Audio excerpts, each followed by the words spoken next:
So after the game the other night, you stayed with the team to talk to them. Yeah. Can you tell us why that was important and what you told them?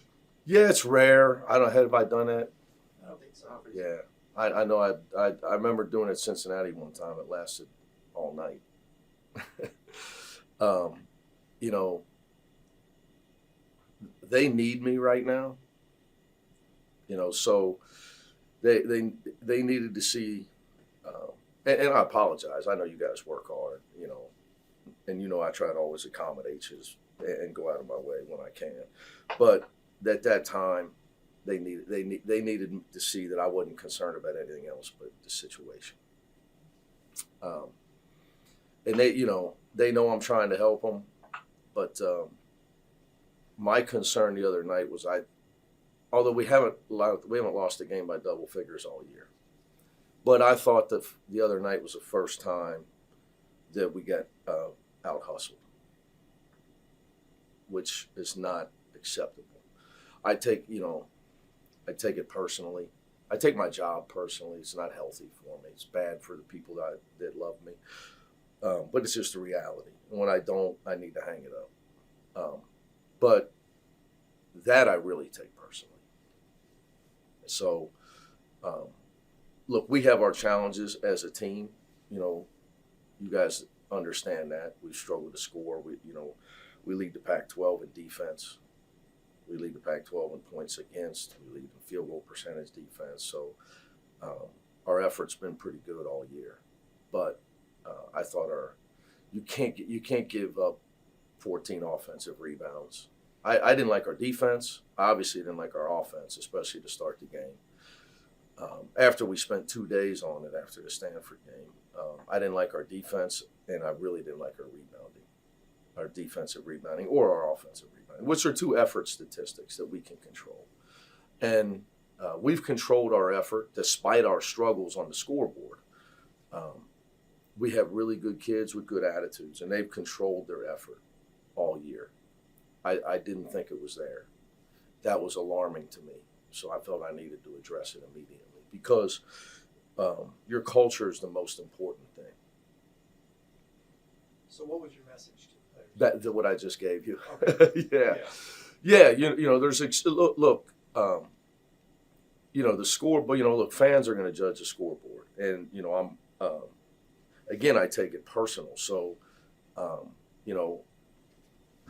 challenges aside, and all the stuff. You guys asked me about recruiting and whatever.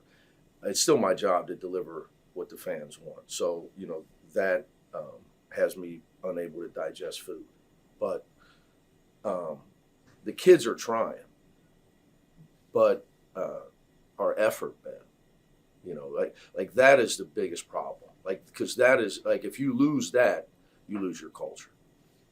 And we've been great all year with that, regardless of scoreboard. Has anybody scored 2 teams maybe scored 70 points against us?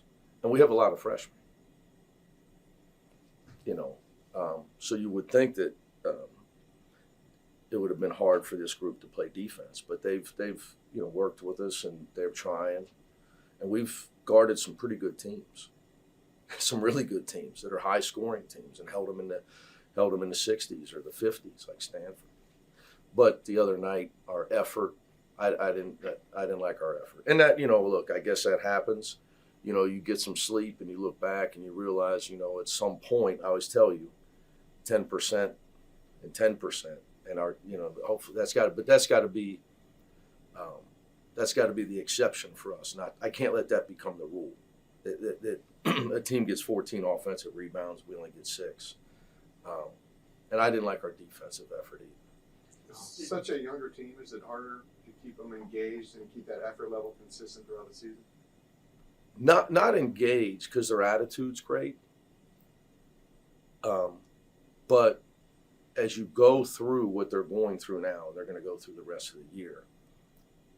You got to be ready to step in the ring twice a week. And that's the bit. Physically to step in the ring. That if you're the problem, Tracy, if you're playing up, you're punching up, it's hard. If you're constantly punching up, it's hard to continue to punch up. right? So, and they've been doing it. And, Cal's physicality was too much for us, When the offense isn't necessarily scoring, does that leak over into defense too? That can at times, but to be honest with you, I mean, how many teams are leading their league in points against and, and field goal percentage defense? So it's, but I think it's dispiriting. There's, you've been around the game, you watched a lot of, basketball. I'd have to ask your opinion on football because it's two different units, right? But basketball, the same guys play both ends. So emotionally, it can affect you. Now, obviously, we teach erase mistakes with hustle and just keep playing hard, get the next stop. But, there's human nature involved. Did you do all the talking, or anybody players say anything that was No, I made them talk. Okay. I made them talk. Did anybody say anything that was helpful, that was insightful for you? Well, look, I think that they realize, my thing, it's not, I would equate it to this. And what I was trying to shed light for them is, it's not that guys don't care or don't try.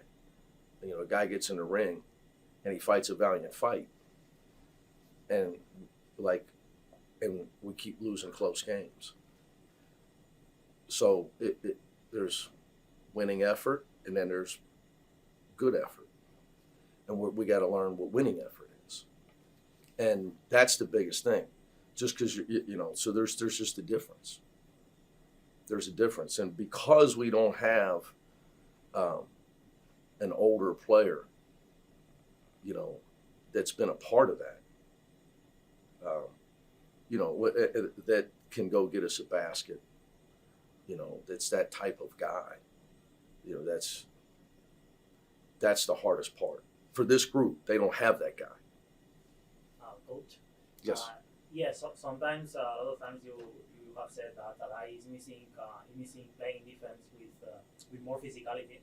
How do you try to push Alaimara to encourage him to play harder? Well, first of all, in defense, he hasn't played a lot. So I can't, I can only tell you critique his practice performance, which he continues with a great attitude. A guy trying to get better every day. The challenge for us can we play him and Adem together? Because Adem's our best player. So that aside, sure, things that Dye knows he's got to get better at, get stronger, become a better defender. But even with that, when he gets his chance, this team desperately needs offensive production. How he can become more productive offensively? Got to get the ball in the basket. Like I give you an example, the Ohio State. Now, he's a young kid. I mean, he looks like he's 12 in the face, in defense of him. But like the Ohio State game, he missed 5 shots that from 8 feet and in, that we win the game if he makes 3 of them. So, when he gets his chances, we're desperate. Like if he starts getting that ball, like he gets a chance, he's going to get a chance at Utah Thursday night. And if we could get him going offensively, we desperately need it. And then I'll just figure out the defensive part. But until he can produce for us offensively, his defense isn't horrible by any stretch. I mean, sure, he's not great, but he continues to improve in that area. But we need his offensive production, to keep him on the floor. And then obviously, as I said, positionally, playing with the Dem is something that, we're not done trying. But it's been hard for him to get those minutes. But when he gets his minutes, I need him to help us on the offensive end. Coach, you've been talking a lot about effort. I'm curious, have you considered, for effort's sake, have you considered not going through those full practices on game days to maybe preserve some energy? Oh, we changed. Yeah, I'm not sure what you're alluding to. Well, I remember earlier. Yeah, that was November. That you practiced. That was November. Are you still doing that? No. Okay, I'm sorry. So if you aren't, then what else can you do to It's a learning process. You got a young group, but their efforts. I told you, I'm commending their effort. I mean, how many teams this young defend? Then what about the execution? That's the issue. And I think I remember you asking me this, how long is it going to take? And it's, we're trying. It's hard to become a good offensive team without somebody you can rely on that makes the game easy for his teammates. So, like, even if Jaime Jaquez had a rough night, it was usually because the other team was paying a lot of attention to him. So, therefore, his teammates were open. So, when you watch a team play, like I would contend that, a great passer can make the game a lot easier for others. So that's something we're trying to work really hard on. We're spending a lot of time on showing our guys, our guards especially. Like I'd love to shoot more threes if we'd pass it out to the open shooter. But our guards struggle with that. So it's just an area of coaching. We don't have a guy that's natural at that. We just don't. And that's my fault. But we don't. That when he drives and everybody helps and that guy's wide open in the corner. So we don't shoot enough threes because of our passing or lack thereof. So it's just areas we got to continue to improve on. I would tell you that, you got to find as a coach what they're capable of and try to give yourself the best chance to score. But plays don't work. Players make plays work. So that's my job, to figure out what can work for us and what they're capable of. And trying to get, I'd love to shoot. I'd love to get more threes. But we've shown them how we were going to do that and how we have to do that. Teams don't just come down and say, hey, that guy can shoot in the corner. You got to do stuff so the other team helps, and then you got to find that guy in the corner. And that's, we struggled in that area. But you got to continue to get better at it. It's my job to teach them. You switched up the point guard rotation to start the game. Yeah, just trying to get Dylan some make the game easier on him a little bit, but it didn't work. At least I didn't think it worked. Are there any other things you can do to help him other than that? I would say the biggest thing he alluded to is passing. I always tell you guys this, shooting is a byproduct of passing. We take too many tough twos. And it's the worst shot in basketball. Coach, another question related to Adai. Do you think that the fact of moving to another country with a different language it's away not from his family is still impacting on him? I would say yes, because I can only imagine if I had to move to Zaragoza.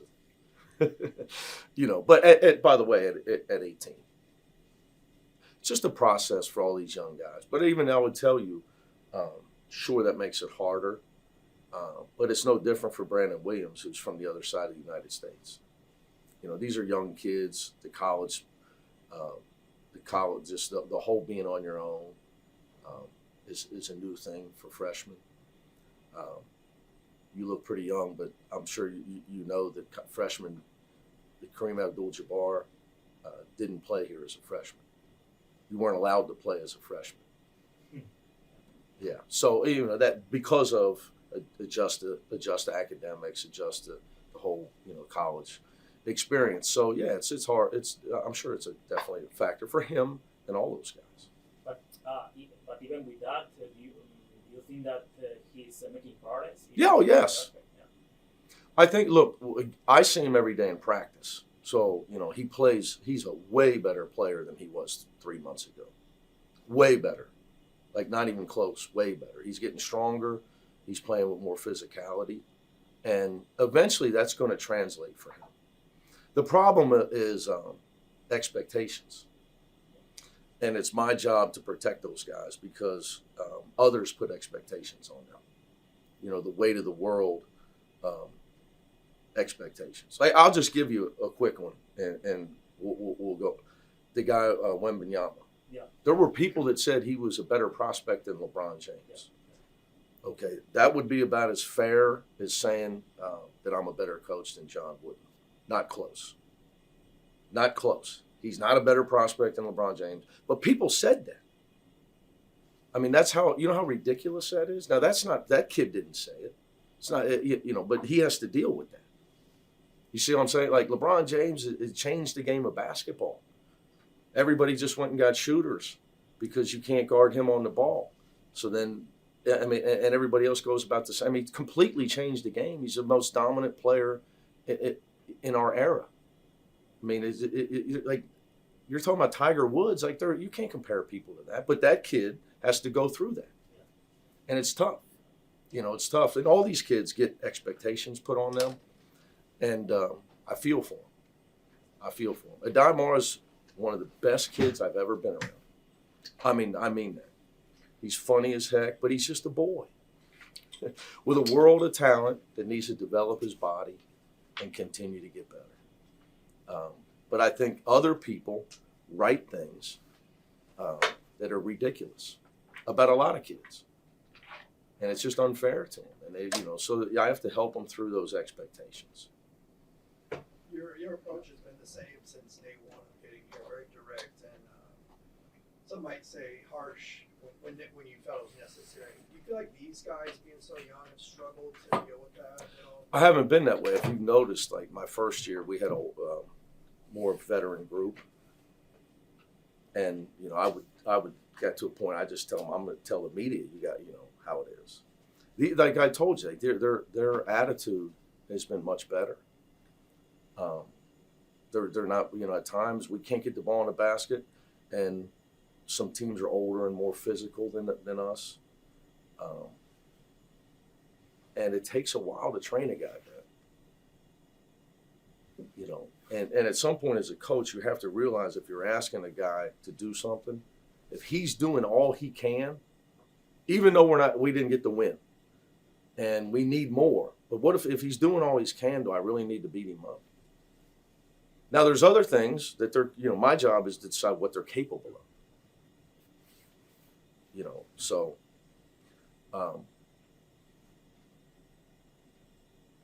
there's give and take. Yeah. You talked about the element of having a veteran element on the team and how it's lacking on the team because you have a lot of young guys. Did you see beforehand coming into this when you have 7 new freshmen that it would be like this, it would be this tough because you are lacking some of the veterans that are on the team to bring them along that are bought in? Oh, yeah.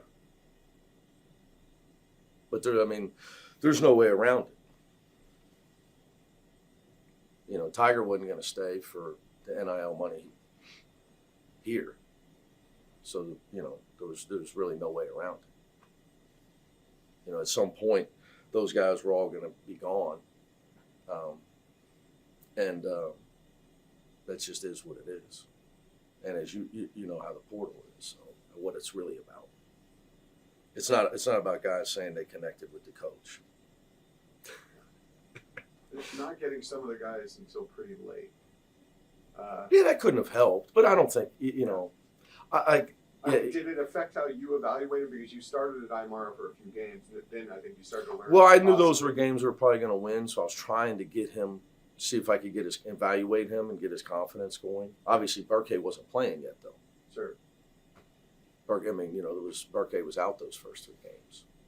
So, but back to the point earlier where you asked, it's still you had asked about many times about how long till this team can find its rhythm, how long is it going to take, and it's still an issue offensively.